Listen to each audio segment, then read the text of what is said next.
இந்த நிகழ்ச்சியை பார்த்து கொண்டிருக்கும் நேயர்கள் அனைவருக்கும் வணக்கம்.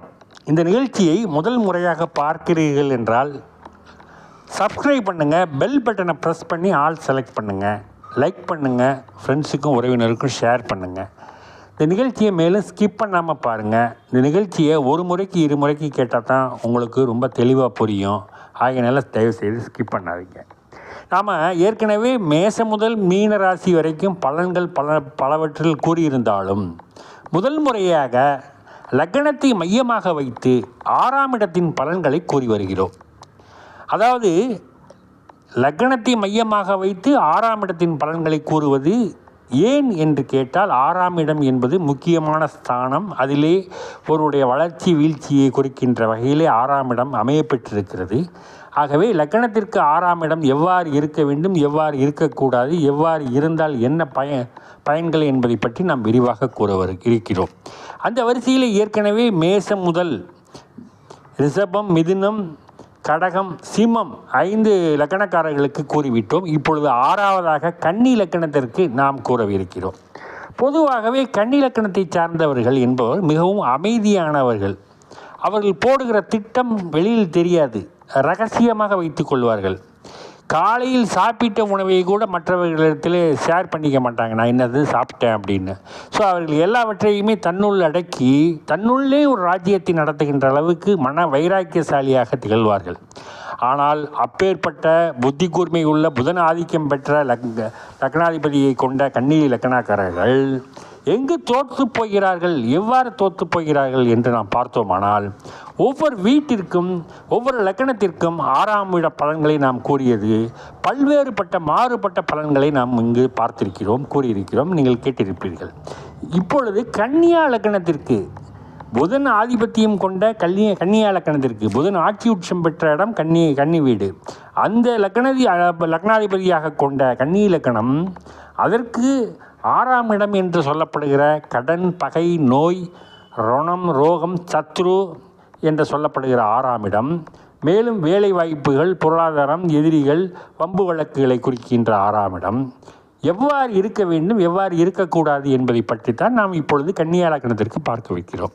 இப்போ கன்னியா லக்னத்திற்கு 6ஆம் இடம் யார் என்று பார்த்தால், கன்னியா லக்னத்திற்கு 6ஆம் இடம் கும்பம், சனீஸ்வர பகவானுடைய வீடு. நீங்கள் கன்னியா லக்னத்திற்கு பார்த்தீங்கன்னால 5ஆம் வீடு மகரம், 6ஆம் வீடு கும்பம். அதாவது பூர்வ புண்ணிய ஸ்தானாதிபதி மகரம், சனி தான் பூர்வ புண்ணிய ஸ்தானாதிபதியே, 6ஆம் அதிபதியும் அவர் தான் வருகிறார். அப்பொழுது இவருக்கு என்ன நன்மை நடக்கும், எவ்வாறு தீமை நடக்கும் என்று பார்த்தால், பெரும்பாலும் இந்த கன்னியா லக்னத்திற்கு 6ஆம் அதிபதிக்காரர்களுக்கு நிறைய எதிர்ப்புகள் தானாகவே தேடி வருகிற சூழ்நிலை உருவாகும். பொதுவாக 5ஆம் வீடு சனீஸ்வர பகவான் பூர்வ புண்ணியஸ்தானம் என்று சொல்லுகின்ற வகையிலே பார்த்தால், 5ஆம் அதியே 6ஆம் அதிபதியாக ஆட்சி பெறுவதனால் கடன், பகை, நோயை குறிக்கின்ற இடம் 6ஆம் அதிபதி வலுப்பெறுகிற சூழ்நிலை வருகின்ற பொழுது இவர்களுடைய பூர்வீகத்தில் குறிக்கிறது பூர்வ ஜென்மம். பூர்வ ஜென்மத்திலிருந்தே பூர்வீக சொத்துக்கள் அல்லது பூர்வ ஜென்ம பந்தங்கள், ஜென்ம பந்தங்களினால் ஏற்பட்ட உறவுகளினால் பகைகள், பகைகளினால் விரோதங்கள், நட்புகளில் விரோதங்கள், தோழர்கள் விரோதங்கள், சொந்த பந்தங்கள் விரோதங்கள், தொழிலில் விரோதங்கள், இப்படி பலவிதமான பகையையும் வளர்த்து கொடுக்கும். மேலும் உடலிலே மறைமுக நோய்களும் தோல் நோய்களும் வருவதற்கு வாய்ப்புகள் அதிகம் இருக்கிறது. மேலும் இந்த 5ஆம் அதிபதி பூர்வ புண்ணிய ஸ்தானாதிபதியே 6ஆம் அதியாக வலுப்பெறுவதனால் அது சம்பந்தப்பட்ட கடன், வம்பு வழக்குகள் தொடரும். பூர்வீக சொத்துகளில் வில்லங்கம் ஏற்படும். இவர் உரிமை கொண்டாடுகிறதில் ஏமாற்றங்கள் அடைவார். இவர் பிற சொத்தை அபகரிக்க நினைப்பதும், அதிலிருந்து கனவுகள் பகல் கனவாக போவதும், 6ஆம் அதிபதியே ஆட்சி பெறுகின்ற சூழ்நிலை இருப்பதினால் இவருக்கு எதிரிகள் நிரந்தர எதிரிகளாக மாறுவதும், எதிரிகளிடத்தில் ஒரு நேரத்தில் உறவாடி பிறகு கெடுக்க நினைப்பதினால் இவருடைய உறவுகள் பாதிக்கப்படுவதும், பிறகு அவர் பின்னாடி துரோகிகளாக மாறுவதும் இவர்களுடைய செயல்பாட்டினால் வருகிறது.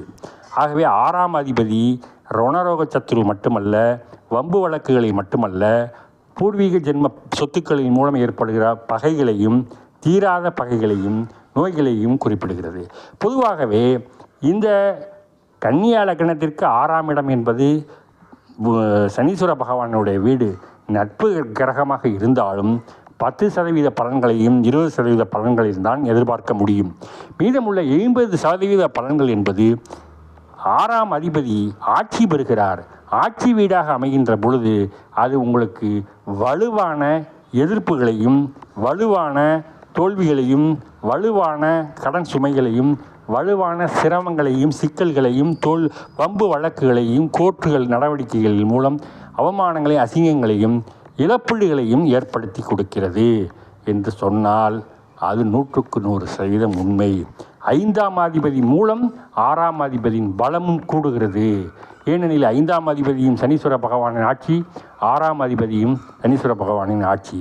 அப்போ பூர்வ புண்ணிய ஸ்தானாதிபதி வலுப்படுகிறார். அந்த வலுவை 6ஆம் அதிபதி இன்னும் மேலும் வலுப்படுத்துகிறார். அப்பொழுது பூர்வீக சொத்துக்கள் முழுமையாக சிக்கல், வம்பு வழக்கில் இருந்து சொத்துக்கள் காணாமல் போகக்கூடிய வாய்ப்புகள் இருக்கிறது. மிகவும் ஜாக்கிரதையாக கவனமாக இருப்பது நல்லது. மேலும் இந்த கன்னியா லக்னத்திற்காரர்களுக்கு தன்னுடைய பிள்ளைகளினால் பலவித தொந்தரவுகள் ஏற்படும், மற்றவர்களினாலும் தொந்தரவுகள் ஏற்படும். மேலும் இவர்களுக்கு எதிர்ப்புகள் என்பது நிரந்தரமாக இருக்கும். இந்த கன்னியா லக்னத்திற்காரர்கள் புதன் ஆதிக்கம் பெற்று இருந்தாலும் சனீஸ்வர பகவானின் திசை என்பது இவர்களுக்கு நடைபெறுமானால் மிகவும் கொடுமையான திசையாக அமைந்துவிடும். தீய பலன்களையே தரும். இதிலிருந்து அவர்கள் தப்பித்துக் கொள்வதற்கு இவர்கள் திருநள்ளாறு வருடத்திற்கு ஒரு முறை சென்று வணங்கி வந்தால் அந்த திசையின் பலன்களில் வரக்கூடிய கெடுதல்களிலிருந்து தப்பித்து கொள்ளலாம். மேலும் இவர்களுக்கு 6ஆம் அதிபதி சனி திசையாக வராமல் இருந்தால் இவர்களுக்கு பெரும் சிறப்பு. 6ஆம் அதிபதி சனீஸ்வர பகவான் கும்பத்திலே ஆட்சி பெறாமல் இருந்தால் இந்த கன்னியா லக்னத்திற்காரர்களுக்கு பெரும் சிறப்பு. அவ்வாறு இருந்தாலும் 25% 40% வரை இவர்களுக்கு வம்புகள், வழக்குகள், கோர்ட்டுகள், செலவினங்கள், இழப்பீடுகள், கஷ்டங்கள், நஷ்டங்கள், நோய்கள், பகைகள், தோல்விகள் இருக்கத்தான் செய்யும். அதை மாற்றுவதற்கு யாராலும் முடியாது. அதற்கு காரணம் இவருடைய நடவடிக்கைகளே இவர்களுக்கு எதிர்ப்பாக மாறும். இவருடைய செயல்பாடுகளே இவர்களுக்கு எதிர்ப்பாக மாறும். இவருடைய உறவினர்களே இவர்களை பகைத்து கொள்கிற அளவிற்கு இவர்கள் தவறானவர்களாக எண்ணங்களும் செயல்களும் செயல்பாட்டினால் அந்த விளைவினை ஏற்படுத்தும். இவர்கள் எல்லோரிடத்திலும் விட்டு கொடுத்து செல்வதும், சமாதானமாக போவதும் சரியான தீர்வை ஏற்படுத்தும். மேலும் விவகாரங்களில் தலையிட்டு வில்லங்கங்களை ஏற்படுத்தாமல் இருக்க இவர்கள் சுமூக போக்கினை கடைபிடித்தால் கண்டிப்பாக சனீஸ்வர பகவான் நன்மையினை செய்வதற்கு வாய்ப்புகள் அதிகம் வரும். மேலும் இவர்கள் நேர்மையான முறையில் நடவடிக்கைகள் மேற்கொண்டால் சனீஸ்வர பகவானின் ஆதிக்கம் பாதிப்பு இவர்களுக்கு குறையும். மேலும் ஊனமுற்றோர்களுக்கு உதவி செய்வதும், விநாயகரை வணங்கி வருவதும் இவர்களுக்கு சிறப்பு. இந்த 6ஆம் அதிபதி சனீஸ்வர பகவான் பூர்வ புண்ணிய ஸ்தானாதிபதி 5ஆம் அதிபதியாகவும் இருந்து 6ஆவது அதிபதியாகவும் வருவதனால் இவர்களுக்கு சிக்கல்கள் வருவதும், பிறகு தீர்வதும், மீண்டும் கடன்கள் வருவதும், கடன்கள் தீர்வதும், உறவுகள் பகை ஏற்படுவதும், பிறகு கூடுவதும் ஒன்றொன்றும் மாறி மாறி நடைபெற்று கொண்டிருக்கும். ஆகவே இந்த கன்னியா லக்னத்துக்காரர்கள் மிகவும் கவனமாக இல்லாவிட்டால் இவர்கள் உயர பறந்தாலும் ஊர்க்குருவியாகி பறந்தாகி போவார்கள், கீழே வீழ்ந்து விடுவார்கள். ஆகவே இவர்கள் விட்டு கொடுத்து செல்வது நல்லது. மற்றவர்களுடன் உறவு பாராட்டி செல்வது நல்லது. எதையும் சுமூக முறையில் பேச்சுவார்த்தையின் மூலம் சமாதானத்தை மேற்கொள்வது நல்லது.